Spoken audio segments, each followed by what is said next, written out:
What is going on, everybody?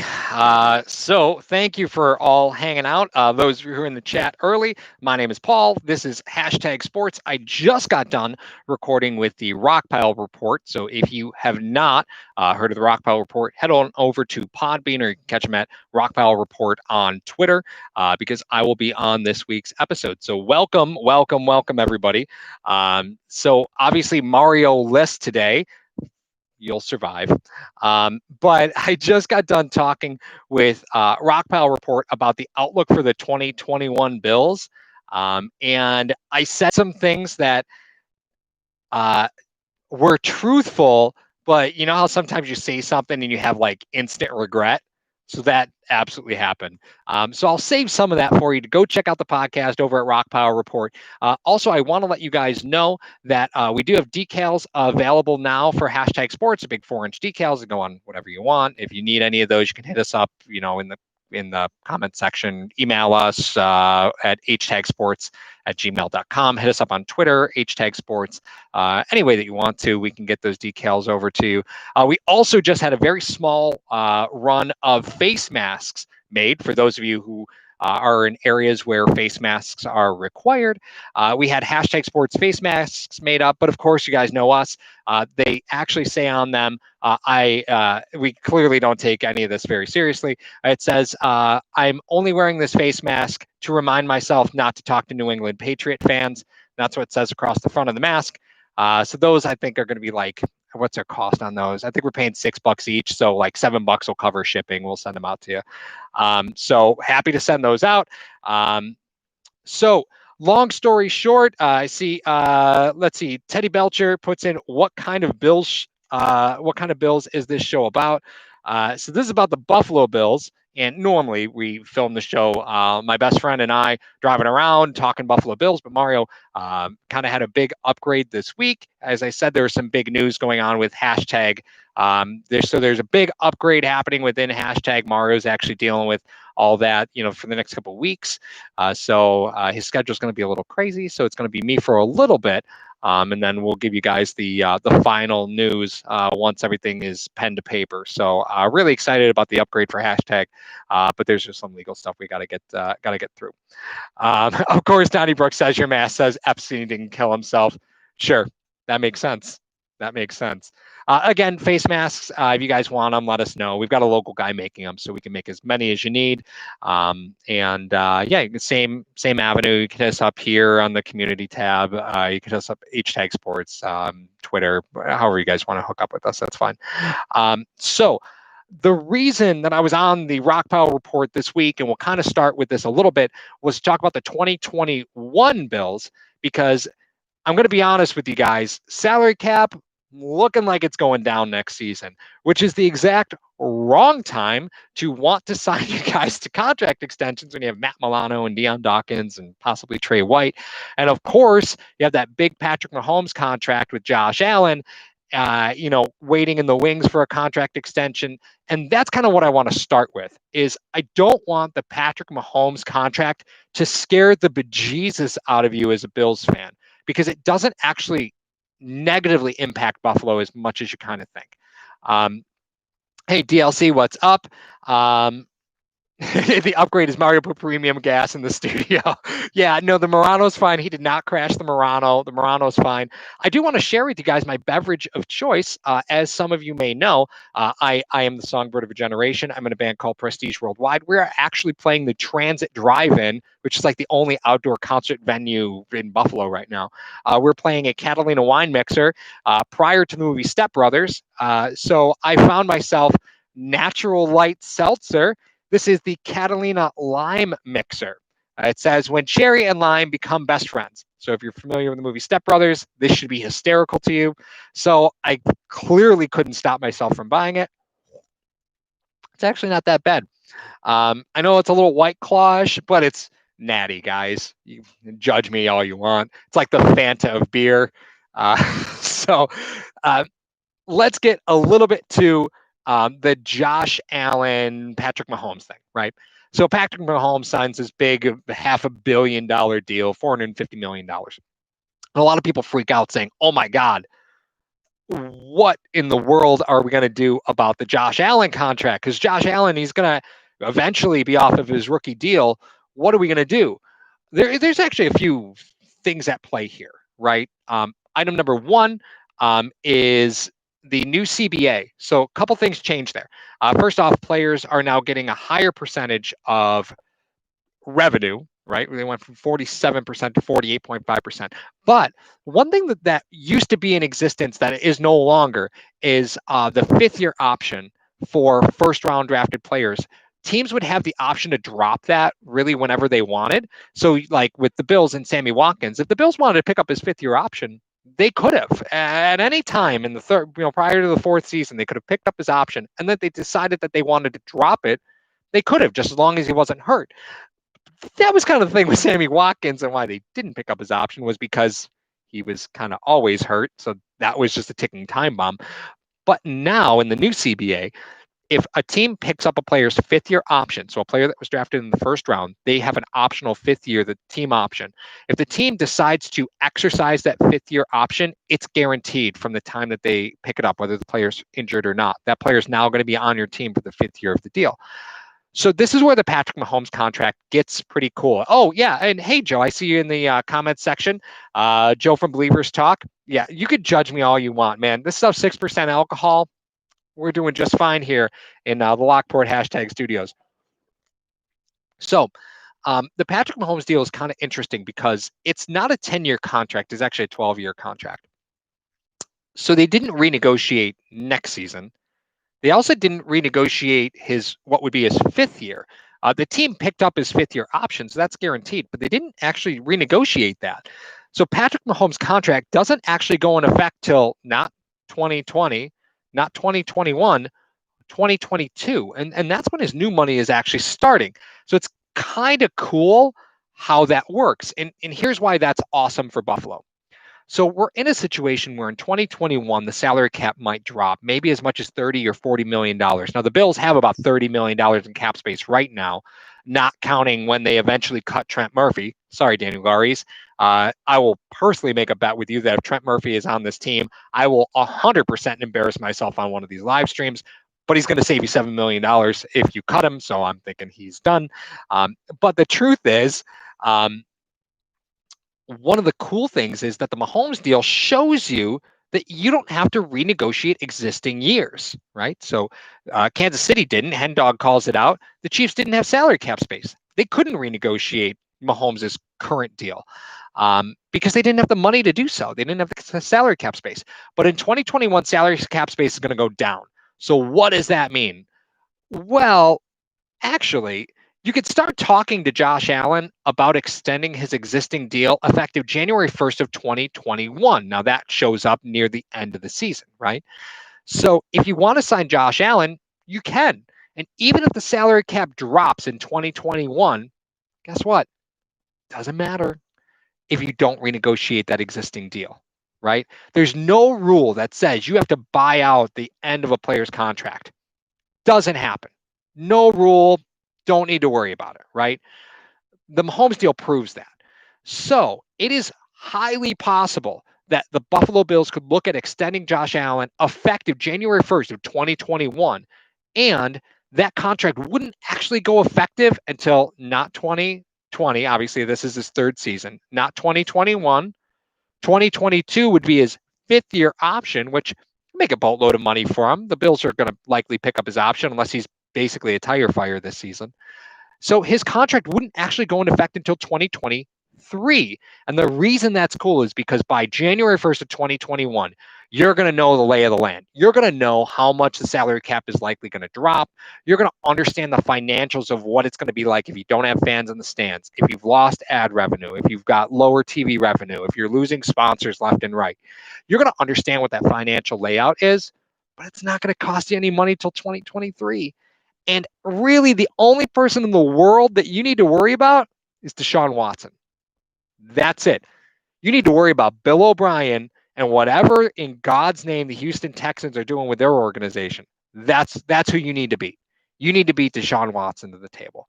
Because if we're talking about players, quarterbacks, who are close to Josh Allen, The closest, as far as upcoming contracts, the closest is Deshaun Watson, right? And the Texans have no money. They got no money. So what are you going to do? Well, effective January 1st of 2021, you could extend Josh Allen's deal and make it not effective till after the 5th year of his contract. The Mahomes deal sets that precedent. Huge, huge plus for Buffalo. Huge plus. Because even if the salary cap drops, who cares? Josh Allen doesn't affect Josh Allen. Doesn't affect him. It does not affect your contract negotiation with Josh Allen. It doesn't. Now, doesn't it impact Matt Milano and Deion Dawkins? Oh, absolutely. Does it impact Trey White? Yep, sure does. But as far as Josh Allen is concerned, lowering the salary cap next season doesn't make a difference. Doesn't matter. The Mahomes deal shows you that that thing is okay. You can leave his current existing contract completely in place and just move on. That's it. Just move on. This first year of his contract could be effective 2023. Sure. Sure. Make it 8 years. Make it 15 years. I don't care. I don't care. Just make it effective 2023. Get us past all this salary cap nonsense. Just make it effective 2023. If that's the way that if that's the new trend, right? If that's how quarterback contracts are going to be negotiated, fine. And the money, it's going to be absurd money. The Mahomes deal tells you it's absurd money.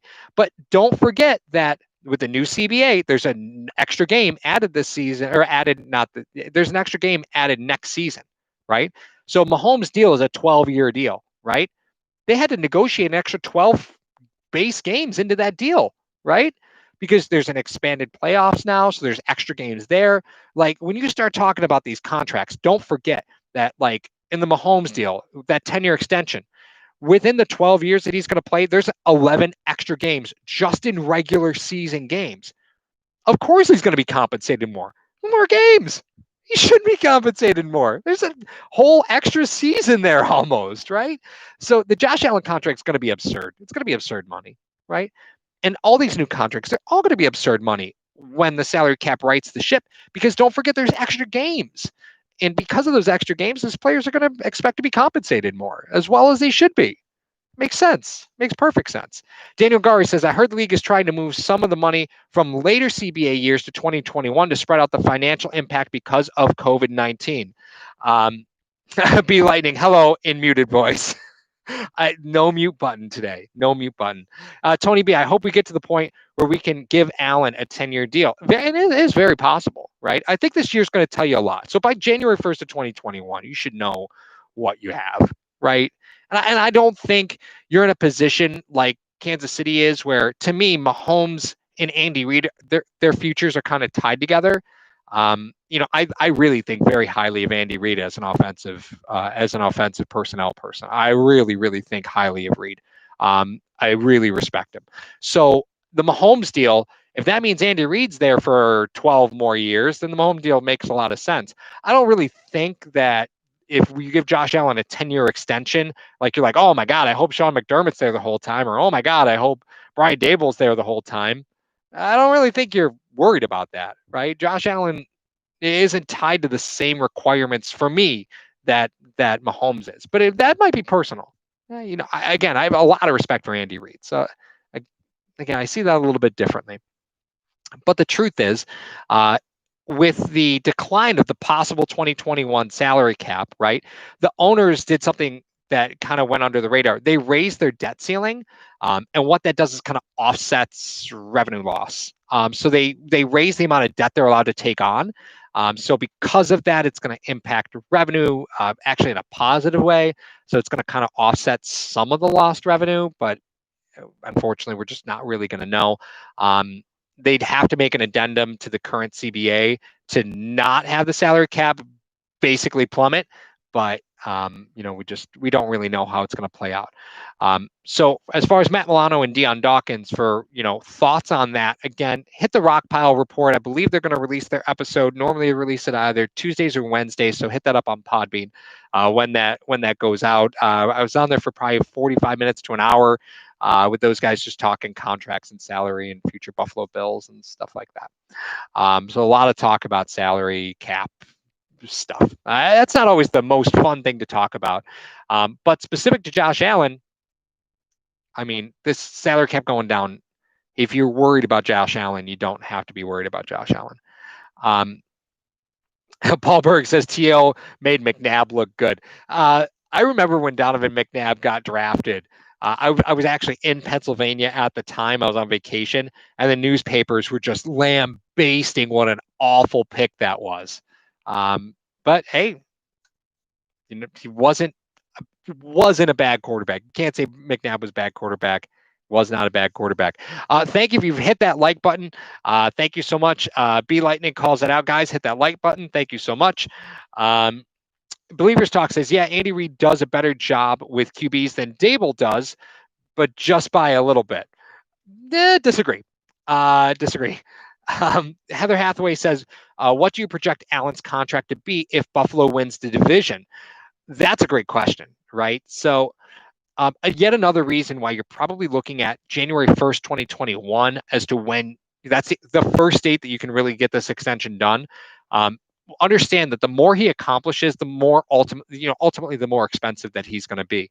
If he looks like the future January 1st, 2021, and you're looking at revenue, going down, the fact of the matter is that the Mahomes deal completely reset the quarterback market.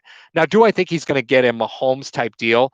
Well, of course not. But truthfully, we don't even know what the total structure of the Mahomes deal is. There's a ton of triggered based incentives that will escalate future years in salary. So there's a lot of money that's out there. We don't really know exactly what it looks like yet. But there's a big time difference between Russell Wilson's contract and Patrick Mahomes' contract. So one of the reasons that is, like, Russell Wilson's deal has a ton of guaranteed money in it. Patrick Mahomes' contract is $450 million, but there's actually $141 million in guarantees. It's, of course, an absurd amount of money. But the fact of the matter is that it's only a third of the contract, right? So could you see a lot of incentive-based high-dollar quarterback contracts? Sure. Yeah, you sure could. And that's why you need to beat Deshaun Watson to the table, right? So if you're getting Allen at about $350 million, oh my God, I can't believe I just said that. Realistically, if you're looking at 8 years and you can get Allen at $350 million, according to the Mahomes contract, that's a deal, right? Mahomes is going to be making about $45 million a year if the contract hits all the escalators, right? So again, you can look at incentives. It is really possible you could see an 8-year, $300 million to $350 million deal for Josh Allen. That is completely within reason. Now, again, it's not going to contain a massive amount of guaranteed money because the Mahomes deal doesn't either. But just, God, think about that for a minute. Think of a $350 million quarterback. That's insane to me. It's insane, but I think it's possible. I think it's really possible. Hen Dog says, let's get signed Josh Allen trending on January 1st, 2021. That's when you can do it. I see Buff Hub is in the chat. What's going on, Buff Hub? Daniel Ballberg still talking about how McNabb was average at best. McNabb did get booed quite a bit in Philly in the later part of his career. But again, running out of bounds to end a game in a tie, I think would probably do that. Buff Hub says, I read recently the Bills are currently projected of the most cap space in 2022. Well, they certainly don't have the most cap space in 2021, which is the Patriots, and they're projected to have like $100 million, which is just crazy. 2022 cap space, I wouldn't get too caught up in that. Really, when you take a look at 2022 cap space, you're figuring at best 32 players on the roster. So even though they might have $130 million in cap space, I mean, there's not even enough players on the roster to field the team. So I wouldn't get too caught up in 2022 cap space. Just pay attention to how much money they can generate in 2020. So let me tell you this. Trent Murphy, and I made this comment to Daniel Garies just a few minutes ago. If Trent Murphy makes the team, I'll be shocked. So let me give you the players who, if they make the team in 2020, I'll be shocked. Trent Murphy leads the team without a doubt. If Trent Murphy makes the team, I will be astonished, because if you cut him now, you're going to save $7.5 million this season, which again is going to offset some of the drop in salary cap next season. The Bills have projected right around $30 million in space next season, but the salary cap could drop $40 or $50 million. So you probably need as much space as you can get, right? especially if you're looking at trying to re-sign Deion Dawkins or Matt Milano. If the salary cap drops, let's be realistic, guys. You're probably not getting both of them. I mean, if it drops the way they're expecting, you're probably not getting both. Best case scenario is the salary cap remains flat, where there's no increase. But here's the issue. If the salary cap's going to stay flat, the owners are going to want the players to give up some of their revenue sharing. So the players just got 48.5% of revenue signed into the new collective bargaining agreement. So you heard that right. About half the revenue that the league generates is given to the players, and that's split out among the thousands of NFL players there are.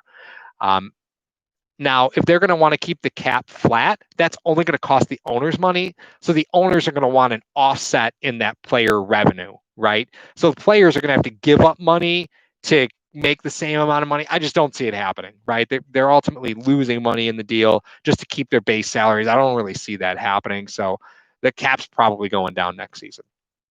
That's really all that there is. It's probably going down next season. So top of the list, Trent Murphy, 100%.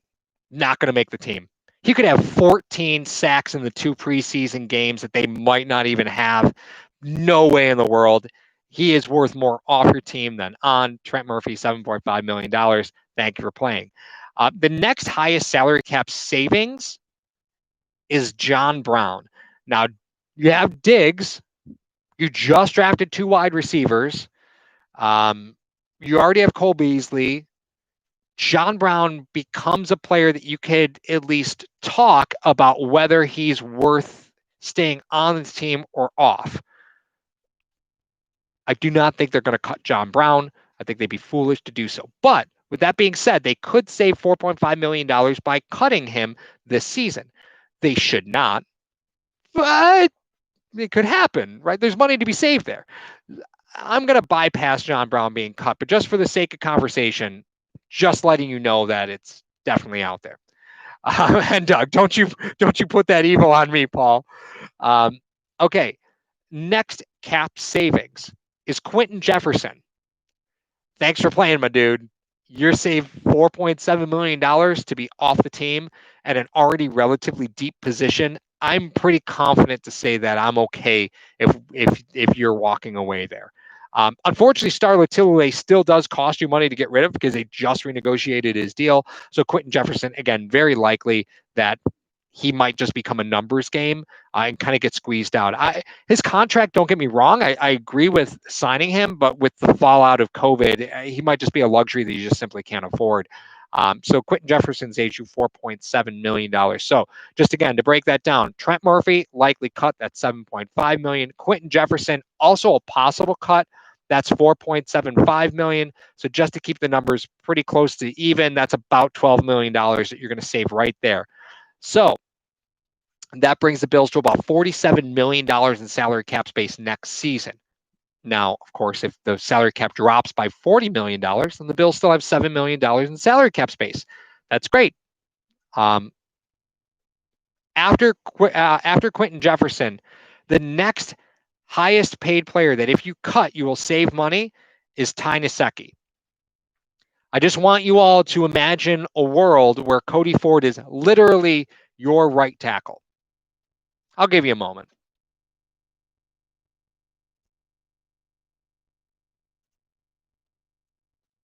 Scary world, isn't it? Almost as scary as pounding a natty light Catalina lime mixer seltzer. 2020 is a dark year, my friends. Is it possible that Ty Nsekhe becomes a victim of the salary cap war? Super possible, man. Super possible. He's a player that's often battled injuries. So the fact of the matter is, if you're counting on him to be healthy, probably not the best investment in the world, right? Realistically, probably not the best investment in the world. So Ty Nsekhe could become a victim to that. I saw that Donnybrook put in the chat that Tyler Croft has a $5 million salary that could be that you could save money by cutting him. Actually, Tyler Croft, yes and no. He does have a $5 million salary, but um, for 2020, unfortunately, there's actually a ton of dead money that comes in with that. Um, there's actually a bunch of dead money that comes in with that. So his 2020 salary, $2 million of his 2020 salary actually gets guaranteed on the fifth day of the league year, so we're kind of already past that. So he's not really a huge value save, just because $3.4 million base salary is actually already guaranteed. Um, and then we paid him his signing bonus, which was $1.6 million every season. So you're only saving about $400,000 if you cut Tyler Croft. So unfortunately, he's got a high salary, but you're only saving $400,000 if you cut him. So Tyler Croft is not a player you're going to see a lot of value if you cut him. So it is actually likely he makes the team. So if we cut Ty Nsekhe, that's leaving you with that's going to leave you with Cody Ford at right tackle. And it's also going to leave you with Daryl Williams as being that kind of player that you can put anywhere across the offensive line. God forbid you get to that point. Daryl Williams saves you $2.2 million if you cut him, but I think you kind of have to make a decision. Are you going to keep Daryl Williams or Ty Nsekhe? Likely not keeping both, right? Ty Nsekhe saves you about $1 million more if you cut him. I would have to imagine that Ty Nsekhe does not make the team. Daryl Williams will likely make the team. Again, just a numbers game. Finally, we come to the player that you all are going to get mad at me for. You're all going to get mad. I do want to point out that in the comment section, Aaron Clark says, prove it year for Ford. I'm with you there, right? Tackles in their rookie season are often just a hot mess, right? It's often a problem. So I agree with you there. This is a prove it year for Cody Ford. But again, we're looking at a not first round drafted player, so you kind of have to temper your expectations a little bit.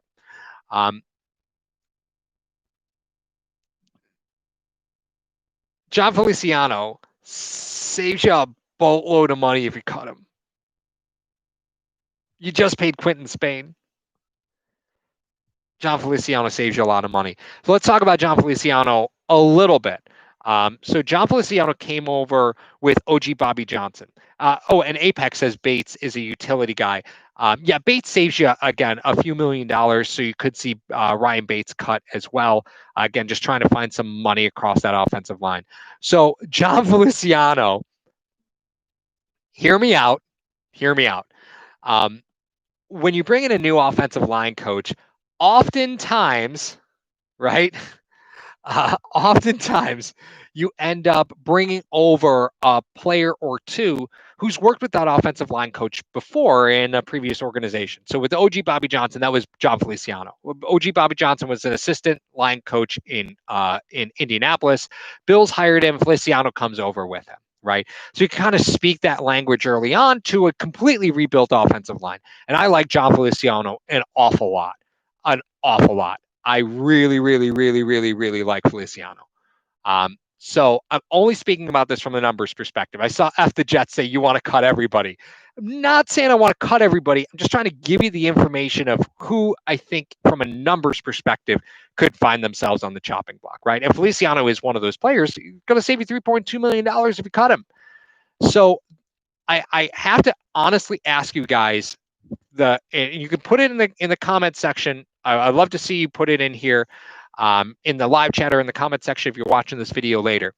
John Feliciano's level of play to start the season was outstanding. And again, a lot of that is because he spoke the language of OG Bobby Johnson, right? It was a totally rebuilt offensive line. He had a better understanding of the communication across that line than a lot of other players, right?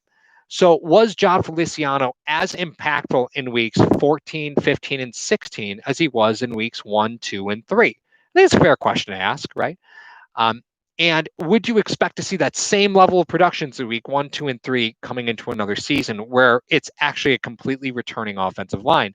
At some point, you have to ask yourself if you're looking at a little bit of diminishing returns with Feliciano. You're probably having to look at getting another guard in at some point. You know, I'm not saying Feliciano's old. Yeah, I mean, offensive linemen, specifically guards, That's an awful long time in the NFL. So the average lifespan of a guard, they move on pretty good. Feliciano, I believe, is 26 this season. Yeah, he's 20. No. He's 27. Feliciano is 27, which is exactly the time that you would want a player, right? Age 27 season, we're talking really nice time to have him, right? Really nice time to have a player physically often at their peak. But is he the future of your guard position? Because you're talking about declining cap the following season, right? Are you just going to bite the bullet and try and figure out that guard position this season? Because odds are you're probably not going to be able to resign him in 2021 if the cap's going down. A lot of teams are going to be in a tough spot. So a lot of teams are going to start cutting veterans to try and save money. So the market's going to be, there will be a lot of players out on that free agent market. There's a lot of teams who are nowhere near next year's salary cap that are just going to start cutting players like crazy, trying to get underneath the cap. Is Feliciano one of those guys that you look at and say, well, he could be our starting guard this season. We're probably not going to be able to retain him in 2021. So do we just look for that replacement now, right? I'm not saying I want John Feliciano gone, right? But the fact of the matter is, at some point, it is a numbers game. You got to look at it like that. Um, so I know it's going to probably piss off a lot of you that I didn't say Lee Smith. I will literally pack Lee Smith's apartment in Buffalo right now. He saves $1.2 million. I would literally do it for free. I'll drive him to the airport. I'll pay for his Uber. I don't care. I would literally do anything to get Lee Smith off this roster. Literally do anything. But with that being said, it is a numbers game at some point. So you kind of have to kind of look at it that way. Let's see here. Workcoder Red01 says, "What are we saving? Or I'm sorry. What are we saving money for?" I think I missed part of that video. Talking about 2021, the salary cap's likely going down because of revenue. So probably the easiest way to deal with 2021 is start saving money in 2020. Paul Berg says Feliciano's ability to stay on the field makes him worth the money. Andy was hurt. Yeah, the Bills got quite a lot of backlash for players being injured yet still playing. Elliot Eisler says Feliciano has become a solid leader on this team and isn't $3.2 million cheap. Yeah, it sure is. But next offseason, teams are going to be working with pennies on the salary cap. So the amount of money that they're even going to be able to pay free agents, not high. So $3.2 million now might actually be kind of a deal. To save that money now and look for a replacement the following season. I'm just saying it's kind of there. Joe from Believers Talk says weeks 1, 2, and 3 you played the Jets, the Giants, and the Bengals. Week 14, 15, 16 you played the Ravens, the Steelers, and the Patriots. The competition was a little different. I think that's a great point. Great counterpoint to how effective Feliciano was. Matt Bogomil, Feliciano is going to eat you. I've seen his Twitter. Believe me, I'm fully capable of what that man could do to me physically. $3.2 million is $3.2 million, though, so I'm willing to stand on that. Donnybrook, that's Mario's boy. Sonny Lamont says, hey, from Alaska. Oh, hey, what's up, Sonny? Buffalo, New Yorker, worry about Feliciano in 2021, not this year. Again, very fair point. Do I think he deserves to be on this team? 100%, absolutely. Really love John Feliciano. But again, I'm just making the case from a number standpoint that we've built this team on veterans, but you have to at some point look at the fact that you're just not going to get the value next season for the veterans this season. And we don't really know how Bean likes to handle contract extensions. And unfortunately, your left tackle and your weak side linebacker coming up for new contracts in a year where you're going to see the cap bottom out the following season. Not the best situation to be in. So again, you kind of got to try and save as much money as you can. Daniel Gary says, keep Feliciano and cut Spencer Long. Yeah, absolutely could. Sonny Lamont asks, would you trade for Njoku? You could trade for Njoku. The Bills certainly aren't new to trading players or trading for players rather, or even trading players for draft picks. That's a waiting game, right? That's a player putting pressure on the organization. I mean, would he instantaneously improve your tight end room? Sure it would, right? Sure would. Absolutely. 100% would. But you're also acquiring a guy who's going to be up for a contract again in a time period where you're not, negotiating a new contract isn't really always in your best interest. So short term, I like Njoku. Long term, again, the contract is kind of concerning to me because you're looking at revenue being down. So would you have a better chance of signing him on the free agent market for a cheaper price? Yeah, actually, you might. Um, Donnie Brooks says we're solid at TE. Dawson Knox's drop percentage will beg to differ with you. So I do not agree with you there. I don't care for HB if we are being honest, used almost nowhere else. Um, Apex says no to trading for Njoku. Um, yeah, guys, listen, the fact of the matter is there's a lot of money that is out there to be had, and the Bills have built their roster off of drafting players and finding really great veteran value players. That's really what Bean and his pro personnel department have done. They found outstanding value in veteran players that there wasn't a ton of demand for. And I will be very honest with you, this round coming up to the 2020 season, you might see teams just start panic cutting veterans. And that plays perfectly into Buffalo's hands because they do a great job of acquiring veterans that seem to not get a lot of traction on the free agent market. And teams are just going to start panic cutting people because rookies are way more affordable than veterans, especially in a situation where revenue might drop. And Buffalo actually becomes a great barometer because if the salary cap's going to drop $30 million, well, Buffalo's got like $30 million in space next year. They don't have to do anything, right? They could just kind of coast their way in. But if Buffalo starts freeing up additional cap space for 2021 now, you might see panic amongst other ownership and other GMs saying, well, Buffalo's making moves and they don't really have to.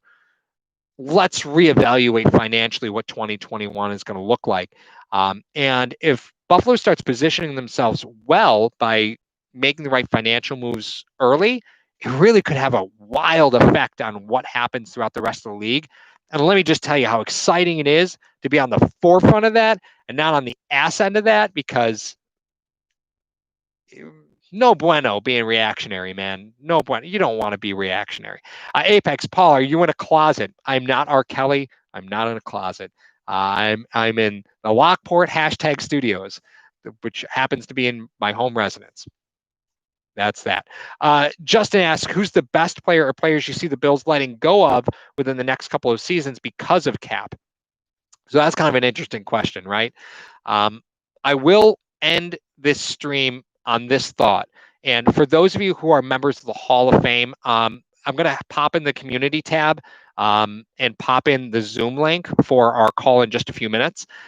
So I will go ahead and put that on the community tab for you. So those of you who are members of the Hall of Fame level membership with hashtag sports, you're going to get a link for our Zoom meeting right after this. So we're going to end the stream kind of on this final thought, and then we can get to those Hall of Fame members. If you do want to become a member of hashtag, you can hit the join button.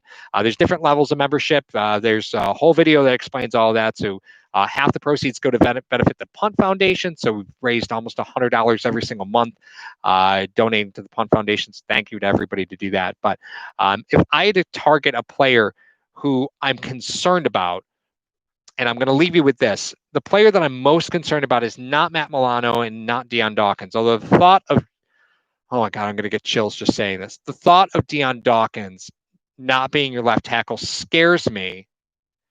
I can't believe those words came out of my mouth. The thought of having to look, let me rephrase. The thought of having to look for another left tackle scares me. Okay. So I'm willing to deal with the devil, in Dion Dawkins, right? I'm really willing, and I love Matt Milano. But if I had to pick a player who might not be on the team because of cap reasons, you have to look at some point if revenue continues to decline. The Bills have been turning and burning cornerback twos for a long time, right? We've had a series of them. With EJ Gaines, it's like hepatitis, he just keeps coming back. But we've had EJ Gaines forever. You really do have to look at some point. You have a former defensive back head coach. You got a former defensive coordinator. You've got Bob Babich as your linebacker coach. His son is your defensive backs coach, right? You've got a really, really strong quad of coaches who all have great experience working with players in coverage. you really have to be concerned at some level of what's going to happen with Trey White's contract, because he's coming up on an option year soon. You got to look at locking him up.